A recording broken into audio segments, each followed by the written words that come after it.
সবরে ধন্যবাদ।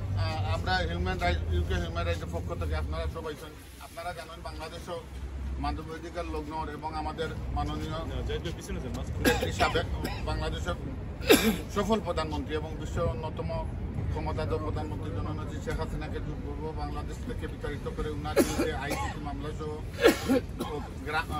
গ্রাম থেকে শহর থেকে নিয়ে ঢাকা পর্যন্ত প্রত্যেকটা নেতা কর্মীর উপরে মামলা এবং বাংলাদেশের পুলিশ সহ বিভিন্ন সামাজিক সাংস্কৃতিক মানুষকে আজকে নির্যাতিত শিকারের প্রতিবাদে আমাদের আজকের এই সভায় সভাপতিত্ব করবেন ইউকে হিউম্যান রাইটসের সংগ্রামী সভাপতি আমাদের প্রাণপ্রিয় নেতা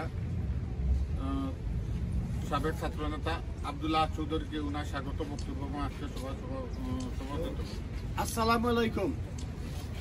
আমরা আজকে ইউকে হিউম্যান রাইটস ইন্টারন্যাশনালের পক্ষ থেকে যখন এই বাংলাদেশের মানুষের উপর আঘাত আসে, গণতান্ত্রিক সমাজ ব্যবস্থায় আঘাত আসে, আমরা এগিয়ে দাঁড়াই, গর্জে উঠি।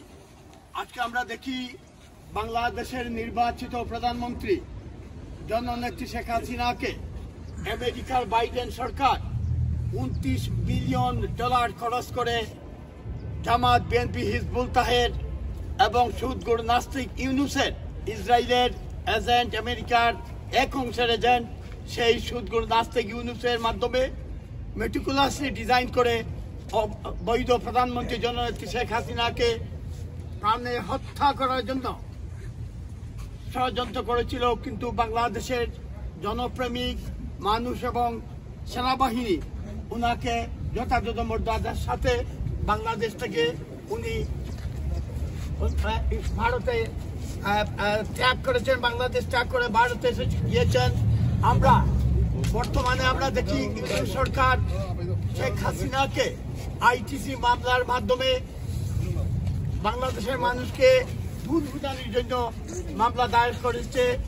আমরা ইউকে হিউম্যান রাইটস কমিশন তাদের প্রতিবাদে আমরা আজকে সবার আয়োজন করি। সবাকে আমাদের বোনেরা, ছোট ছোট বোনেরা, বাতিজিরা, ভাইয়েরা, ভাতিজারা এবং সহকর্মীরা যারা এসেছেন, বিশেষ করে সাংবাদিকবৃন্দ যারা এসেছেন, তাদের সকলকে আমরা ধন্যবাদ, কৃতজ্ঞতা জানাচ্ছি।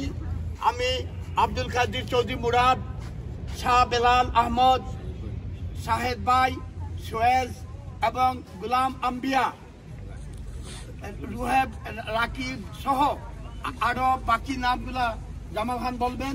আমি সকলকে ধন্যবাদ জানাচ্ছি আজকের এই সভায় আসার জন্য। এখন আজকে সভা পরিচালনা করার জন্য অনুরোধ করছি মানবাধিকার পরিষদ নেতা, যুক্তরাজ্যের হিউম্যান রাইটস কমিশন ইউকের সাধারণ সম্পাদক জনাব জামাল আহমদ খান, শহীদ পরিবারের সন্তান।